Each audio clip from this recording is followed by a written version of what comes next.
Hello, I'm Mario and greetings from Morrow, Ohio. Yes, I finally made it to Ohio.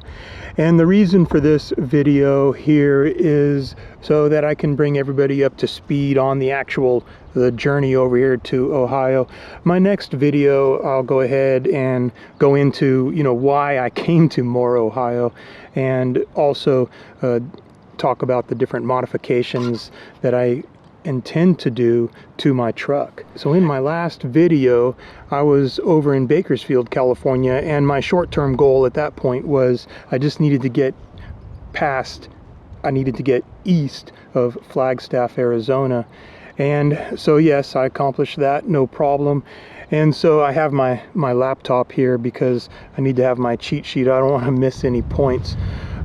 And so my first stopover was over in Laughlin, Nevada, and I stayed at an RV park. It was a KOA. Actually, it's called the AVI Casino KOA. And just so the reason why I did that was it was an easy stop. It was a no-brainer to park, and I could get some dinner there. I just wanted a quick stopover, and I wanted convenience, and so that's why I chose that spot. And then after that, I did manage to drive through Flagstaff. The roads were dry. There were some ice spots over there in the in the parking lots. Definitely snow, on the hills and that sort of thing. But the roads were dry. Stopped off there for supplies, so that worked out good. Stopping off in Flagstaff and driving up and over the pass, I didn't have any issues. The destination was Winslow, Arizona, and I did stay overnight in Winslow. In fact, I stayed a few nights in Winslow, Arizona. And yeah, so since I had managed to get past Flagstaff, I went ahead and took this opportunity to stay at the Meteor Crater RV park, and stopped off at Winslow, Arizona, grabbed a burger and some beer. And I also visited the Meteor Crater. They have a visitor center there and stuff. So that was nice. And so yeah, since I was able to do a hard reset there in Winslow, Arizona, and I was feeling good and rested and felt good about my equipment, I went ahead and adjusted my next objective. And my thought process was head east on Interstate 40, so that way I'm not cutting too far south. And I used Tennessee as an objective, that if I could get to Tennessee, hang out in Tennessee, then I could keep an eye on the weather and then go north from Tennessee. So right now, Tennessee is my objective, and I start heading that direction. And so really what happened was I put a lot of miles between me and Winslow, Arizona, and I managed to sleep a few hours at a rest area in New Mexico in between a couple semi trucks. So yeah, not a wonderful night's sleep, but it did work out for me. So after leaving the rest area in New Mexico, I decided that I was going to go ahead and target Oklahoma City. I was really laying down some miles, and things were they were going good, but this is where things really got interesting. And what happened is, well, as I was driving across the Texas Panhandle, I'm coming up on Amarillo, night has fallen, and the weather started changing. Not dramatically. It wasn't like, oh my gosh, pull over. But yeah, I got freezing fog. I could see it hitting the ground.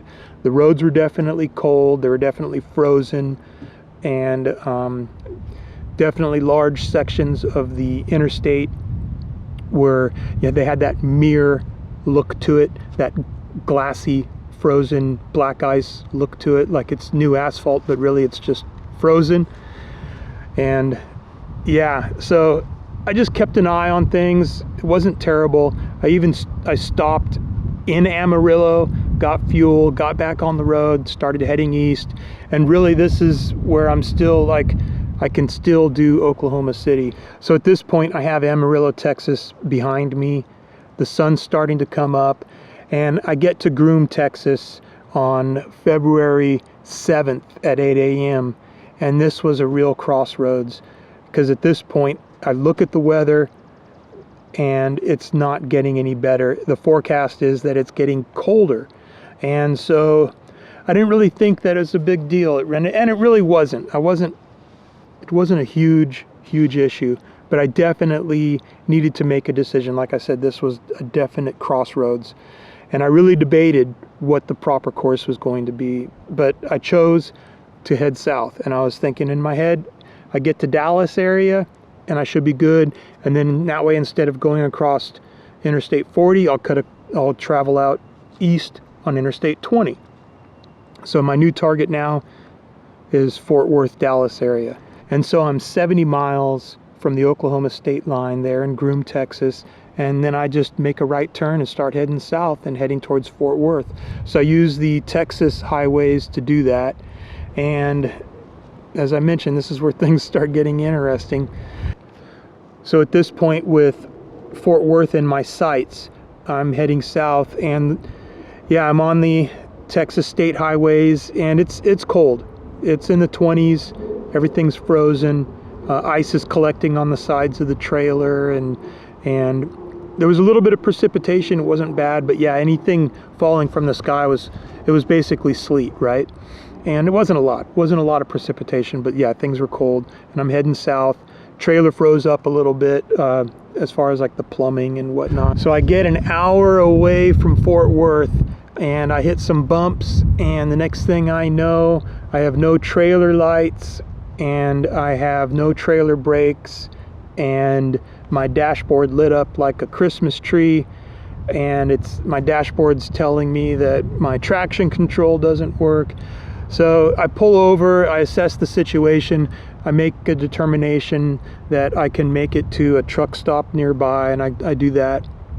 And at that point, I contact 4-wheel parts right off the bat. I really didn't hesitate to contact 4-wheel parts. And if you check out one of my other videos, you'll see that they did the front suspension lift on my truck. So at any rate, I call them. There was a little bit of back and forth, not too much friction. They were very helpful. Managed to contact a local shop in Fort Worth. I explained that I was in the area.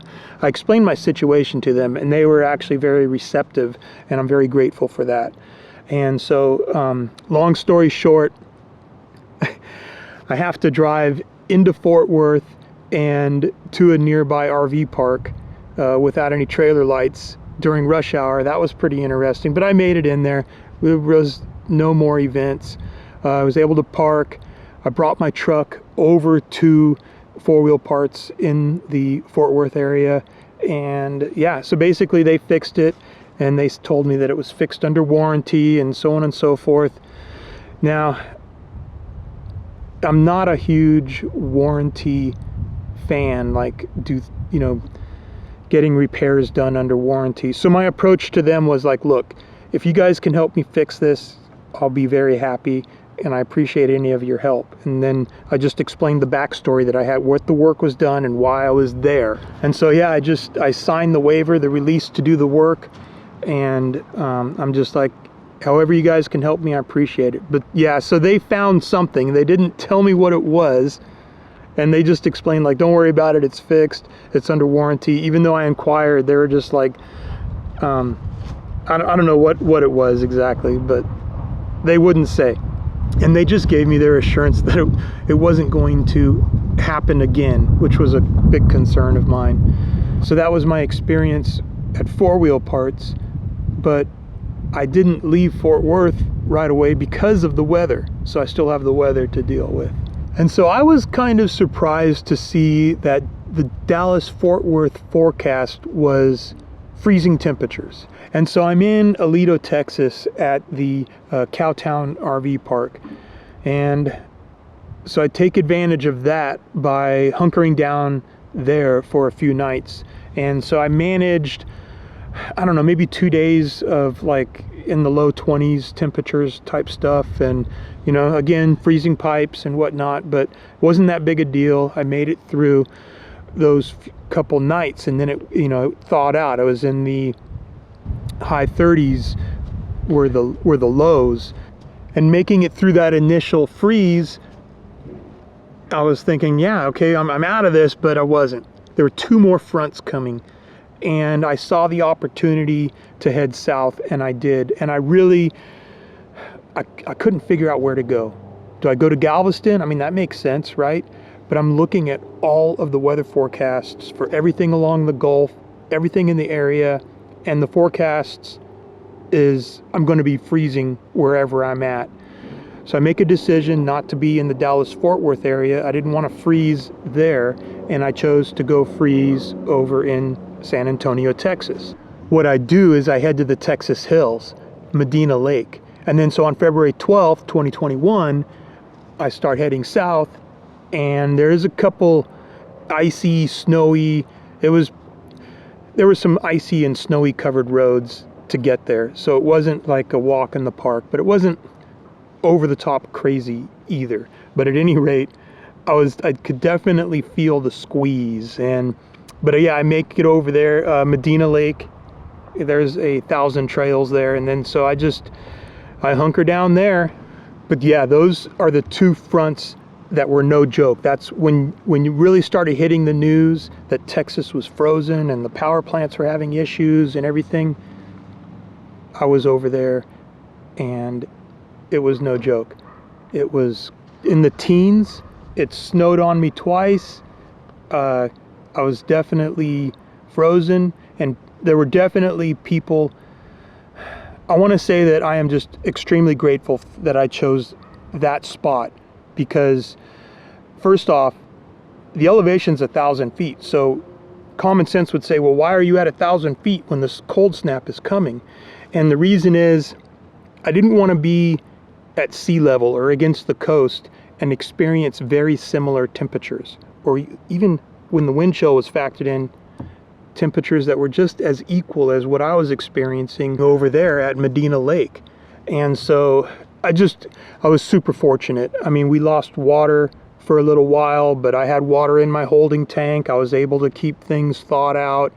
I had jugs of water inside, so I never had an issue with supplies because I was seeing the weather coming where others were on their day-to-day busy schedules. I was very vigilant, and so I was bringing in my canned supplies, my bottled water. My propane was stocked up, my truck fuel was topped off. All of these things I was preparing for because I was so vigilant trying to get east. And so yeah, when it hit really, really hard, I didn't really feel the impact like others did. And so I was very, very grateful for that.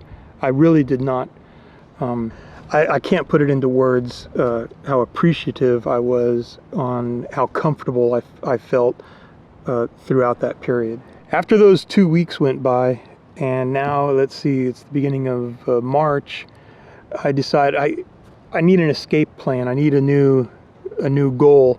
And so now that goal turned out to be Interstate 10 and head east. And what I saw was a good opportunity was to go to Bezos Bend State Park in Texas. Really nice place, and I was very happy to stay there. And then so yeah, I had nice weather, there were nice plants and animals and some trails, and so I was actually able to enjoy myself, and I was very very happy and very content. And now, mind you, there were a lot of water pipes broken still. People were still recovering and trying to recuperate from this freeze. But I was in Bezos and enjoying myself, again, grateful to be there. I had water, like running water. And when I arrived there, they were explaining to me that there wasn't any sewer dump. So I was like, okay, well, that's fine. I'm good for X number of days and so on and so forth. But they managed to, within a couple nights, they managed to get the sewer dump going, and man, everything was just kind of falling in place. And now the weather wasn't fully cooperating, but it wasn't bad. And so from here, I'm setting my sights on Palmetto Island State Park in Louisiana, and wow, what a cool place. And so on my way, what I do is I use a harvest host, Poor Brothers Brewery, and that's over in Beaumont, Texas, and that was awesome too. So I'm really enjoying my trip at this point. I'm over here in Palmetto Island, Louisiana, and there's just a lot to see here. Not a lot of trails and places to venture on foot or bicycle. They have a couple ponds that you can go out in your boats. And anyway, it's just a rather nice place, and as I mentioned, it's just a little stopover. But here I am at this little pond here, and I'll tell you what, there are at least 3 alligators in this pond here. I was able to spot 3 within 4 minutes.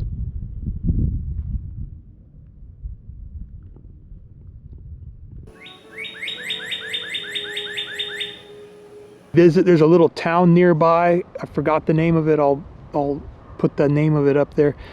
I was able to walk around the town, explore the town. Cool little place.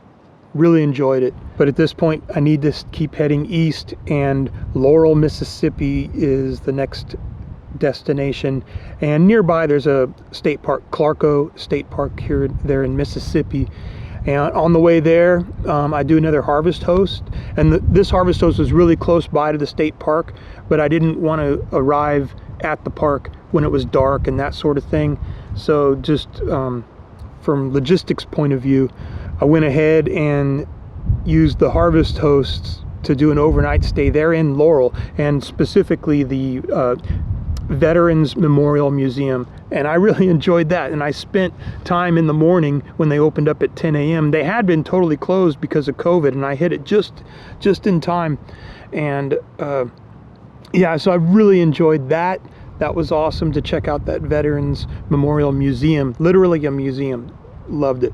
And yeah, then to the state park. And so I enjoyed my stay there, but I still have to find a replacement for my concept of staying in Tennessee before I head north, right? So I was always thinking like, okay, maybe if I get to Tennessee, I could hang out there and wait for the weather. But now I'm down here on practically Interstate 10, and I need to find a place. So at any rate, the place that I chose to wait and look at the weather in Morrow is Arley, Alabama, and I spent 2 weeks there at 1,000 Trails. The place is called Hidden Cove RV Park, I believe. And so yeah, I stayed there waiting for the weather. There was some severe weather alerts and an actual tornado watch for that very area, but it was in a cove. It literally was. I was looking at all this and I was like, this is where I want to be. I want to be right here. And so I was content letting the tornadoes go by. Again, oh my gosh, yeah, not everybody was so fortunate. And so yeah, I'm not here making light of my situation, because there was severe weather. There were tornadoes. And even when I left, I've had a window to leave and head up north. And when I was heading north to where I'm at now, I left behind me another system that brought more tornadoes. And so, yeah, it was a very interesting trip. So after spending 2 weeks in Arley, watching the weather up in Morrow, I decided, here's my chance, and I went to shoot north. So towards the end of March, it actually started warming up in Morrow, Ohio. And so that was another fortunate thing.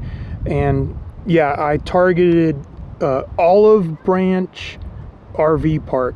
So I left Arley on the 21st, and then I arrived here in Morrow on March 22nd. What I did was I did one more harvest host. It was a winery right there at the state line with Tennessee and Kentucky. This place here is awesome. I'm not gonna go, I can't spend time talking about this place, Fort Ancient. Look it up. At any rate, what I was trying to get to is this, that I'm at the edge of another meteor crater. And you can't really tell by looking because it happened so long ago, but there's basically a large hole in the ground, and I'm right at the rim of it, right here. So I went from Winslow, Arizona to here, and anyway, just weird. But yeah, I thought I'd mention that. And so I hope I've been able to put together a video that is somewhat entertaining. like I mentioned, mostly the purpose of this video is just to kind of document that journey. And I think it kind of ties into, you know, when you have an objective, when you have a goal, you really got to roll with the punches, right? I mean, if you really want something, sometimes you got to fight for it. And this was no easy task getting here, and there was been a lot of planning, a lot of effort, and so that's why I wanted to do this video. I wanted to include that because I don't want everybody to just think that, I don't want everybody to believe that life is always easy. And even though I've been afforded great opportunities in these circumstances, in these different sets of circumstances, it was still work. And I had to really put my mind to it, and I had to take risks and so on and so forth. And that's why I wanted to kind of go through these details. Hopefully it wasn't too much of a rambling, but the next video, yeah, we're going to get into it. I'm going to explain, you know, what it is that I'm doing here, and really, you know, look at the truck and what grand ideas I'm coming up with to, you know, why am I here kind of thing. So I want to give you guys a little bit of a hint as to what else, other than this beautiful surrounding here, what else is there in Morrow, Ohio? Kind of why did I choose Morrow, Ohio? And here's a little clue as to what I might be doing to my truck. So after 4,200 miles of road trip and little offshoot excursions, I finally made it over here to Nuthouse Industries in Morrow, Ohio. And today is the day where we start doing some transformations. I want to say modifications, but really I think there's going to be a major transformation on my truck. So this is well, this is a big moment for me. Obviously, I put a lot of effort into getting here and planning the modifications. So you might be thinking, what is it exactly he's going to get modified? Well, we have a front bumper, a winch, and an active bed rack system, custom made by Nuthouse Industries, and a rooftop tent to go on top of the whole thing. So there's obviously going to be some other accessories and things like that. So I'm pretty excited, and here's a last look at what the truck looks like now, and stay tuned for the major transformation.